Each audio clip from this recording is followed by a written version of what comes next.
Um vídeo que se tornou viral na internet levantou um debate sobre a exposição e a exploração de crianças e adolescentes nas plataformas digitais. O vídeo denuncia como a busca por dinheiro por meio da chamada monetização nas plataformas digitais e o funcionamento dos algoritmos das redes sociais contribuem para crimes contra crianças e adolescentes. Foi preciso a manifestação de um fenômeno da internet para amplificar um problema da internet. E um problema que não é especialmente novo. O vídeo foi feito por Felipe Bressanin Pereira, conhecido pelo apelido Felca. Ele ficou famoso por suas reações a conteúdos e produtos. O influenciador mostrou como imagens de crianças e adolescentes são usadas por abusadores nas redes sociais. E também abordou outra questão, quando esse tipo de conteúdo é incentivado por um adulto que lucra, e muito, com as visualizações. Felca apontou um nome. Ítalo Santos. O perfil dele foi retirado do ar depois da denúncia, mas antes eram 17 milhões de pessoas que acompanhavam as postagens. Ítalo já era investigado antes de o vídeo de Felca viralizar.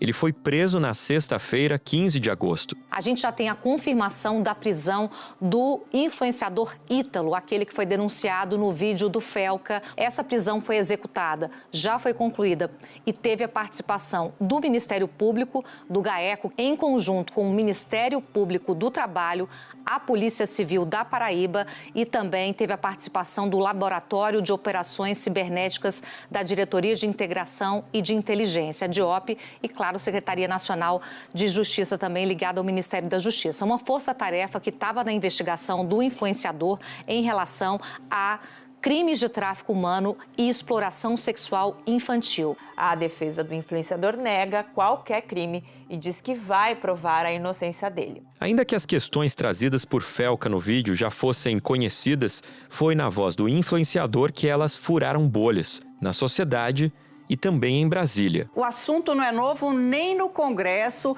mas foi o vídeo do influenciador Felca que acabou pressionando a Câmara a agir. Hoje, na Câmara, há 61 projetos que tratam do assunto.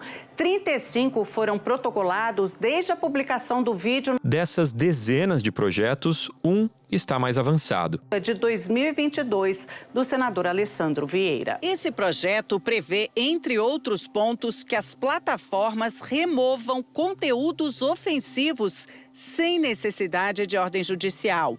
Impõe controle sobre publicidade infantil e que crianças só tenham perfil se vinculado ao dos pais. As punições para descumprimento da lei vão de multa até a proibição das atividades das plataformas, que, pelo texto, também podem ser responsabilizadas civil e criminalmente. E, em paralelo à mobilização no Congresso, o tema segue mobilizando discussões. A gente proteger das crianças e dos adolescentes no ambiente virtual, a gente precisa de um esforço de toda a sociedade, do poder público, das big techs e das famílias. E aí eu queria deixar muito claro aqui que essa discussão, ela precisa ser suprapartidária, não importa qual a orientação política de cada um. Essa urgência da proteção das crianças e dos adolescentes no ambiente virtual, ela não pode ser sequestrada pela polarização política. Por quê? Porque é interesse de todo mundo que as crianças e os adolescentes não estejam sujeitos à violência, a mortes, à instigação de automutilação, a serem cooptados por criminosos, a serem vítimas de predadores sexuais. E é isso que está acontecendo hoje em dia. Da redação do G1, eu sou Natuzaneri e o assunto hoje, com Vitor Boiadian, é adultização de crianças e adolescentes, pauta pública e política. Neste episódio, eu converso com Laís Pereto, diretora executiva da Childhood Brasil, uma organização social que atua no combate ao abuso e à exploração sexual de crianças e adolescentes há mais de 25 anos. E com a psicóloga Nay Macedo, especialista em proteção infanto-juvenil na era digital. Segunda-feira, 18 de agosto. Laís, desde que o vídeo do Felca sobre adultização viralizou, a gente viu uma enxurrada de novos projetos sobre o tema chegar ao Congresso. Você já acompanha de perto as discussões legislativas sobre os direitos de crianças e adolescentes há algum tempo. Então, de forma geral, como você vê essa mobilização intensa em tão pouco tempo? Ajuda ou atrapalha? Pois é, Vitor. Quando o vídeo do Felca viralizou, para nós, né, da sociedade civil, que já trabalhávamos com advocacy, né, na causa da proteção à infância, a gente viu a onda com um certo otimismo, porque ele furou muitas bolhas, chegou a lugares que nós, como técnicos e sociedade civil, nunca conseguiríamos chegar, né? Então ele conseguiu alertar o país todo sobre um risco que as nossas crianças e adolescentes estão expostas que a gente nunca conseguiu. Era um vídeo que talvez seja inocente, mas ele caiu na malha do algoritmo P. Então ele foi para esses pedófilos que todos eles têm um algoritmo parecido com esse, onde eles condicionam para receber esse mesmo vídeo, né? E é assustador porque eles pegam um conteúdo que é inocente e transformam num ponto de troca mesmo. Olha. No início da semana passada, com o início dos trabalhos parlamentares, né, a volta do recesso, nós estávamos aguardando a votação de um PL que a gente já estava trabalhando há bastante tempo, na verdade é um PL que foi do senador Alessandro Vieira, que já tinha passado por comissões lá no Senado, já tinha sido aprovado no Senado, estava tramitando já há 3 anos e estava agora na Câmara para ser aprovado, né? O Hugo Motta ia pautar urgência nessa semana passada, um pouco antes da viralização do vídeo, né? Então, parecia o momento certo, né? Para que o Brasil, pelo menos conhecesse, né? Conhecendo os riscos das crianças e adolescentes, apoiassem esse projeto. Mas assim como essa comoção nacional, houve também essa enxurrada de projetos de lei. Então, além desse projeto que já estava em construção, muito maduro, um texto robusto, chegaram lá mais de 30 projetos, além dos que já tinham sido colocados, que estavam somando. Aí a gente esteve na quarta-feira lá com o presidente da Câmara, e ele contou para a gente que já tinha na pauta dele, lá no pedido para começar a avaliar 61 PL. É um momento em que todo mundo quer ter um certo protagonismo, né? E a proteção da infância, ela não tem espectro político. Então, assim, é uma coisa que realmente ganhou um vulto inimaginável. Agora, aí o Hugo Motta se viu nessa questão de, em dias, estar com uma quantidade de PLs nessa temática de adultização, de regularização de redes, que, de certa forma, num segundo momento, trouxe para a gente um desafio maior, porque pareceu que a gente ia retroagir no PL 2628, que já estava tão avançado, né? Acho que esse texto do Alessandro Vieira, ele é bom, ele lida com esse assunto de 3 maneiras. Ele obriga as plataformas a agirem preventivamente para retirar conteúdo de exploração sexual infantil. Depois, ela obriga as plataformas, quando elas se depararem com esse conteúdo, a avisar as autoridades e reter essas provas digitais para investigação. E, finalmente, ela cria mecanismos de notificação e retirada, ou seja, vai ter, se algum usuário se deparar com esse conteúdo, ele vai poder relatar o problema e a plataforma tem que tirar. Então, tem dispositivos bem desenhados, de acordo com modelos internacionais disponíveis. Então, o nosso medo era que se misturasse. E foi anunciado, ele tinha anunciado que haveria uma comissão geral e um grupo de trabalhos aí para começar as discussões de todos esses PLs, mas a gente se mobilizou de novo, todas essas organizações e membros de academia, médicos, enfim, quem já estava ajudando na construção desse PL, e marcamos essa audiência com ele lá na quarta-feira, fomos para Brasília, e ele foi super transparente com a gente, estava com esse dilema, se ele colocava o PL 2628, que já estava muito maduro, né, nessa comissão onde se ia avaliar todos esses projetos, que, no nosso entender, seriam um retrocesso, ou se ele mantinha o plano original, né, de votar a urgência do projeto, e depois o mérito, possivelmente logo em seguida. Então, nós fomos muito taxativos, assim, eu acho que ele também não tinha a ciência da maturidade desse projeto e do cuidado com o qual ele foi construído.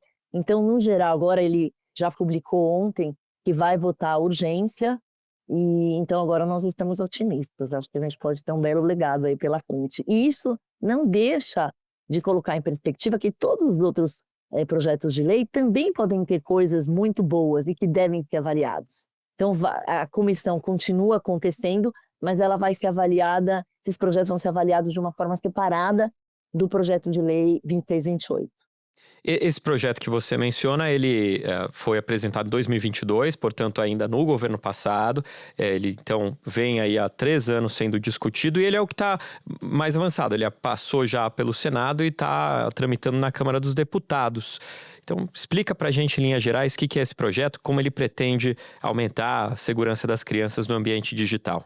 Eu resumiria em, talvez, 5 grandes pilares, né? O primeiro é que é a obrigação das plataformas digitais a criar produtos e serviços pensando primeiramente na segurança das crianças e adolescentes.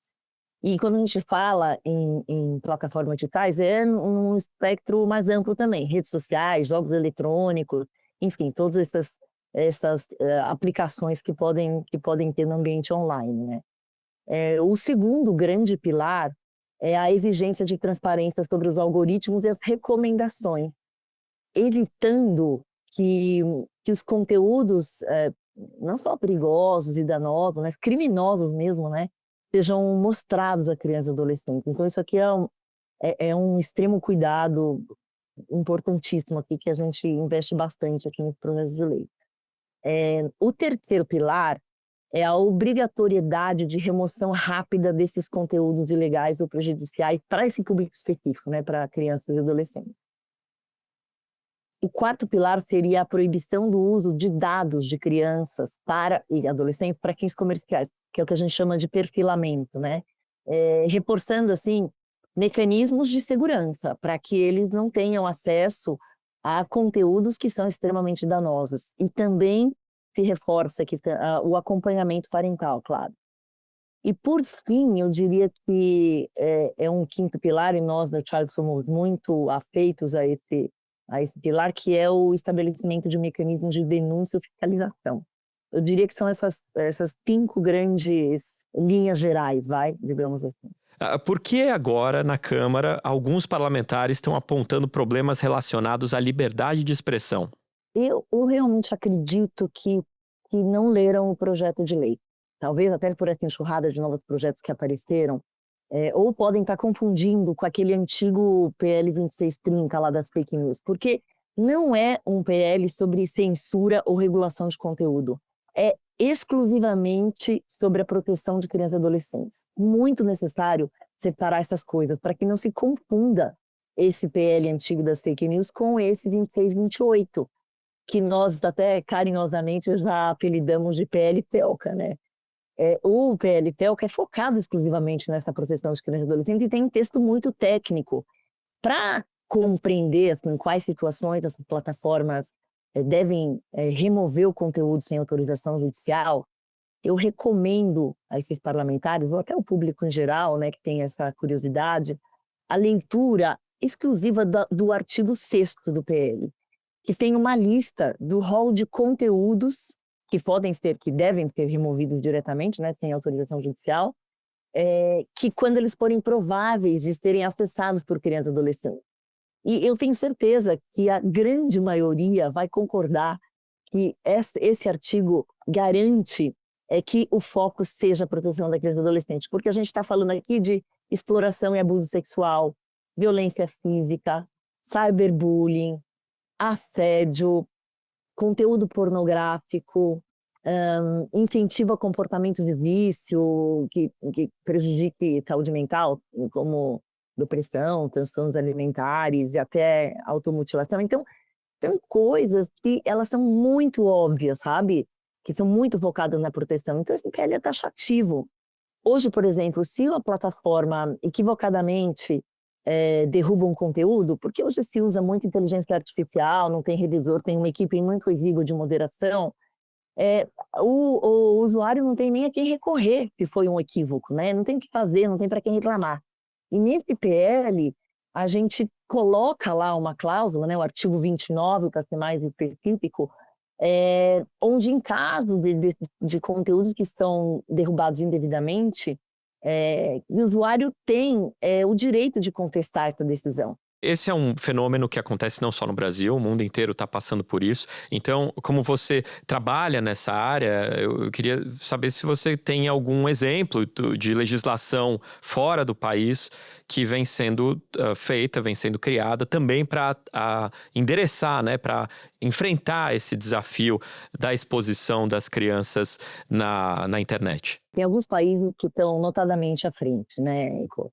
Principalmente na Europa, França, Suécia. Suécia, a nossa organização foi fundada, né, pela Rainha Silvia da Suécia, então a gente acompanha a maturidade da regulamentação lá, mas tem outros países europeus também, como a Inglaterra, e países em desenvolvimento, a própria Indonésia, que colou na legislação britânica, também está à frente. Mas eu queria ressaltar, Vitor, aqui o exemplo dos Estados Unidos, né? Onde recentemente a proteção de crianças e adolescentes no ambiente online virou uma prioridade nacional. Incrivelmente, republicanos e democratas deixaram as diferenças de lado para apoiar os projetos conjuntos, né? Como são dois especificamente, o Kids Online Safety Act, que foi aprovado no ano passado no Senado, está na Câmara agora, mas já tem um outro projeto que chama Take It Down Act. Ele foi aprovado na Câmara e no Senado em 2025 e já foi sancionado pelo presidente Trump agora em 2025 mesmo. E foram projetos criados para combater abusos, exploração e todos os riscos causados pelas tecnologias e redes digitais, né? Redes sociais, etc. Então, eu acho que o Brasil tem agora a chance de aprovar um marco de proteção online importantíssimo. Esse projeto de lei 2628, que está em discussão desde 2022, passou já por diversas audiências públicas, escutas de especialistas, como eu disse, médicos, educadores, empresas, inclusive as big techs, a sociedade civil. A gente tem uma chance linda de ter um texto que estabelece normas de proteção à infância e à adolescência, que a gente já está chamando de ECA digital, né? Porque ele realmente busca regulamentar e sem fugir, assim, agregando fatores de proteção ao ECA e à própria Constituição, tá? Tudo em consonância. Laís, geralmente, quando a gente enfrenta um problema, a gente encontra soluções técnicas e soluções adaptativas. As técnicas, o que a gente está vendo, discussão, é um projeto de lei, criar uma lei para todo mundo obedecer à lei, que é o desejável. Agora, uma solução adaptativa seria também a gente transformar a nossa forma, como sociedade, de lidar com o assunto. E aqui eu queria colocar essa dúvida sobre como nós, como sociedade, devemos também nos tornar responsáveis pela segurança das crianças no ambiente digital. Aqui incluindo pais, mães, escolas e os próprios jovens. Como é que eles podem se conscientizar? Porque muitos jovens sonham em ser influenciadores, como o Felca. Mas nem todos vão ter o mesmo senso de responsabilidade. E a gente viu aí um influenciador sendo preso, né? Porque usava justamente esse desejo dos jovens de se expor e colocava eles sendo alvos de crimes, né? A polícia de São Paulo prendeu o influenciador Ítalo Santos e o marido dele, Israel Vicente, na investigação de tráfico de pessoas e exploração sexual infantil. A Justiça da Paraíba tinha decretado a prisão preventiva dos dois. O influenciador e o marido estavam nesta casa em Carapicuíba, na Grande São Paulo. O policial pediu que os dois se identificassem. Seu nome? Ítalo José Santos Silva. Bom dia, seu nome? Israel Natan Vicente. Vocês estão sendo presos pelo DEIC, aqui de São Paulo. Mandado de prisão da Paraíba. Segundo o delegado que fez as prisões, os dois estariam se preparando para fugir do Brasil. O Ministério Público da Paraíba investiga Ítalo Santos e Israel Vicente desde o ano passado por suspeita de exploração sexual, trabalho infantil artístico irregular e tráfico de pessoas. O influenciador tem mais de 20 milhões de seguidores. Os vídeos divulgados por ele nas redes sociais mostram crianças e adolescentes em danças eróticas, com pouca roupa. Segundo a investigação, as imagens eram monetizadas e ainda serviam de chamariz para rifas e sorteios na internet. A defesa de Ítalo Santos e do marido afirmou que os dois vieram para São Paulo de férias, que são inocentes e que vai ingressar com pedido de habeas corpus para libertar os clientes. O caso de Ítalo Santos ganhou repercussão depois da denúncia do youtuber Felca sobre vídeos que promovem a adultização de crianças e adolescentes nas redes sociais. Então, eu queria entender de que forma que a sociedade pode ampliar a própria consciência e se adaptar para esse mundo para se proteger e proteger nossas crianças. Eu acho que é começar pela conscientização de como você iniciou a sua pergunta e de que o papel de proteção das crianças e adolescentes é de toda a sociedade. Não adianta a gente deixar essa incumbência só para os pais, né? Que muitas vezes estão menos digitalizados do que os filhos, têm jornadas duplas, triplas, não sabem implementar os mecanismos de controle parental. O perigo de expor fotos, principalmente dos filhos, nas redes sociais, aumenta junto com o avanço da inteligência artificial. Qualquer foto que você publica na internet, nas redes sociais, pode cair nas mãos de pessoas mal intencionadas. Só que, na maioria das vezes, as imagens falsas expõem as pessoas a situações constrangedoras, humilhantes, devastadoras e podem até alimentar uma rede de pedofilia. Uma ferramenta como essa, você pode pegar só o rosto de uma criança e transmutar num corpo desnudo, botar em posições sexualizadas, simplesmente parecer que é realmente uma imagem real. E a gente também não pode deixar só para a escola, a gente também não pode deixar só para o Estado, muito menos deixar só para os crianças e adolescentes que não estão ainda formados para discernir. É um papel coletivo. O vídeo do youtuber Felca já alcançou milhões de visualizações desde que foi postado nas redes sociais. E esse levantamento a respeito do Disque 100, logo depois dessa postagem, desse vídeo, houve um aumento muito significativo dessas denúncias do Disque 100. Para vocês terem uma dimensão, até dia 4 de agosto haviam sido registradas 5 denúncias. Até o dia 10, 326 denúncias. E nesse sentido, eu acho que os legisladores estavam muito recolhidos, estavam tímidos. Então, eu acho que é isso, cada um tem o seu papel, mas a gente não vai conseguir fazer nada sozinho, a gente precisa de um coletivo. Laís, muito obrigado pela sua participação. Volte outras vezes aqui para falar com a gente no assunto. Muito obrigada. Espera um pouquinho que eu já volto para falar com a Nay Macedo. Nay, eu estava conversando com a Laís sobre como o Congresso está debatendo projetos que envolvem a proteção da criança, do adolescente no ambiente digital. Um tema que ganhou muito fôlego na sociedade com o vídeo do Felca sobre a adultização.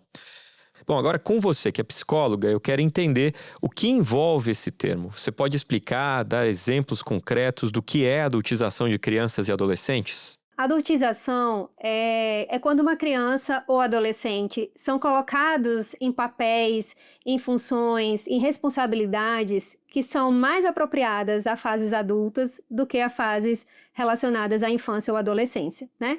Então, podem ser linguagens, podem ser comportamentos, podem ser acesso a conteúdos, pode ser atividades que não estejam adequadas à infância e que dificultam que a criança se compreenda dentro do universo infantil, né?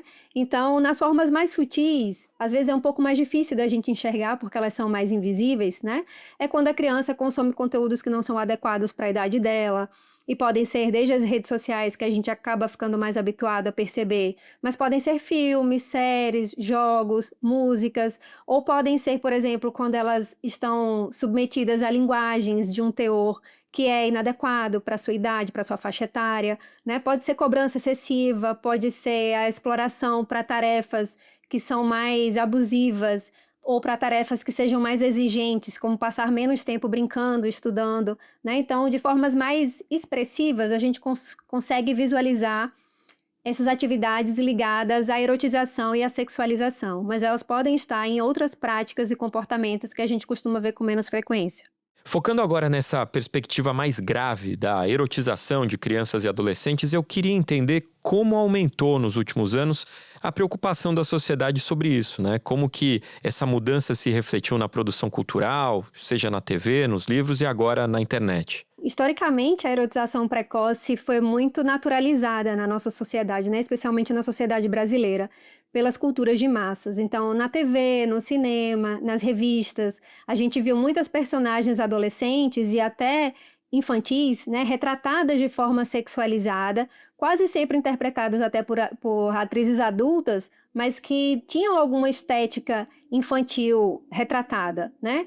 Então, aos poucos, a regulamentação dessas plataformas, do audiovisual, sobretudo, foram ajudando a gente a perceber mais mudanças, né? Então, a classificação indicativa foi ficando mais rigorosa, os horários de exibição foram ficando mais estritos, a proibição de determinadas cenas ou da performance das crianças em algumas produções, né? Só que com a internet, esse conteúdo controle praticamente desapareceu. Hoje, qualquer criança pode ser exposta ou pode se expor, né, a esse tipo de conteúdo sem nenhum tipo de filtro, e qualquer adulto pode acessar essas crianças também através da internet, né? Hoje em dia, qualquer pessoa pode produzir os próprios conteúdos e colocar isso na internet. Os algoritmos são aqueles que vão distribuir essas imagens, e aí eles frequentemente vão presentear aquelas que são mais viralizáveis, que engajam mais, né? E a gente já tem muitas evidências demonstrando que o que engaja mais tem a ver com crianças e adolescentes, e até muitas vezes em contextos erotizados. Certo. Dá para dizer que existe uma consequência no comportamento, na personalidade, também no desenvolvimento cognitivo dessas crianças expostas à adultização?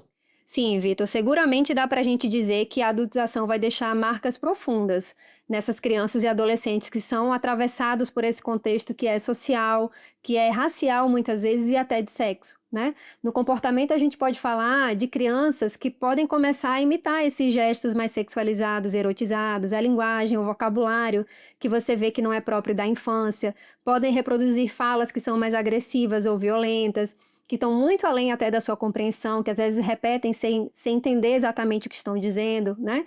Na questão da personalidade, a gente vê muito frequentemente relatos de meninas, especialmente meninas negras de famílias mais vulneráveis, né? Que assumem cuidado com os irmãos precocemente, que fazem tarefas domésticas passando menos tempo estudando ou brincando, né? Muitas são tratadas até com menos respeito, ou mais pressão, como alguns meninos, né, que são colocados em tarefas mais ligadas a comportamentos violentos, à dominação, né?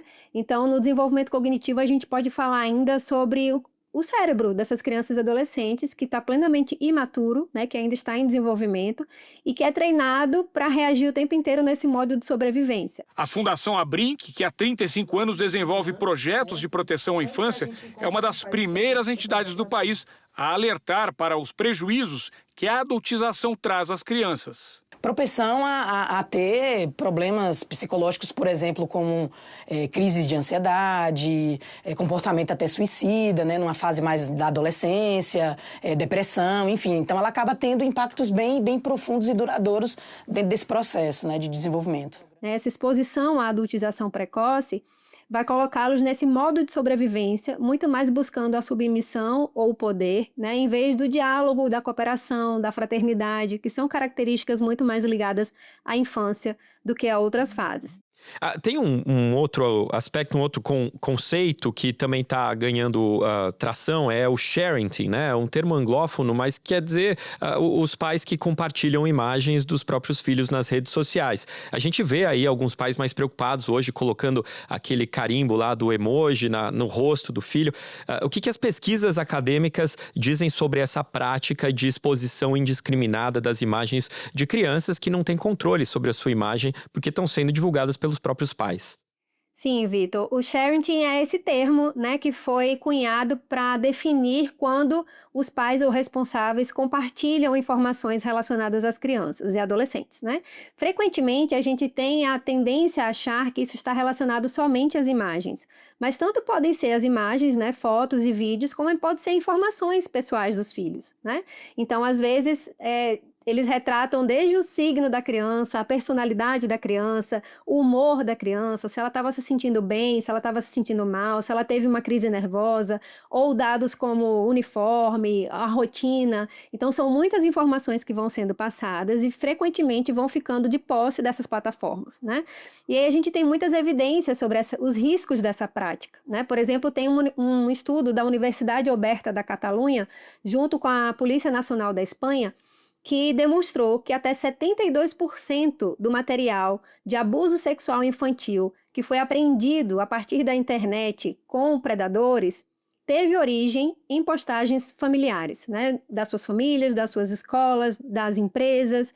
Então, muitas vezes, essas fotos que são aparentemente inocentes são fontes de coleta desses dados, dessas imagens, dessas informações pessoais. Para especialistas, isso ocorre, por exemplo, quando há publicação, até mesmo por parte de pessoas da família, de imagens de cunho erótico ou sexualizado dos menores, o que configura crime previsto no Estatuto da Criança e do Adolescente.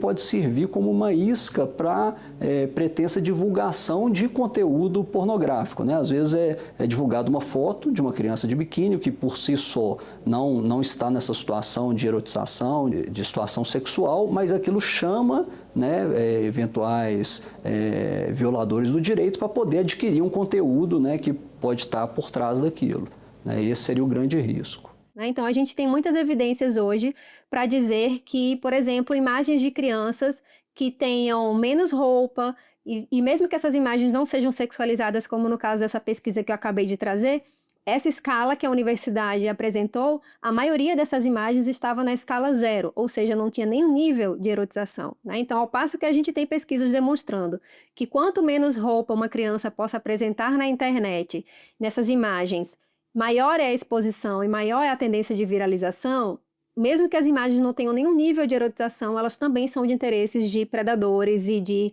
conteúdos que possam se tornar ferramentas para violência. Então, o que você está dizendo aqui é que não é só a responsabilidade do algoritmo das redes sociais, mas os próprios usuários, produtores de conteúdo também devem ficar atentos, ter consciência das consequências da postagem que fazem, é isso? Sim, é o que os especialistas têm chamado de conteúdo autogerado, né? Então a gente percebe que hoje, frequentemente, boa parte desses conteúdos que vão parar em roubos de dados, em roubo de privacidade, vão parar em contas falsas, vão parar em golpes, ou são usados para fraudes e até para chantagem e extorsão, ou para grupos de exploração sexual, frequentemente eles surgem das imagens que nós mesmos compartilhamos, porque são gratuitas, são abertas e são fartas, né? É um conteúdo autogerado, ou seja, os usuários geram essas imagens e elas são facilmente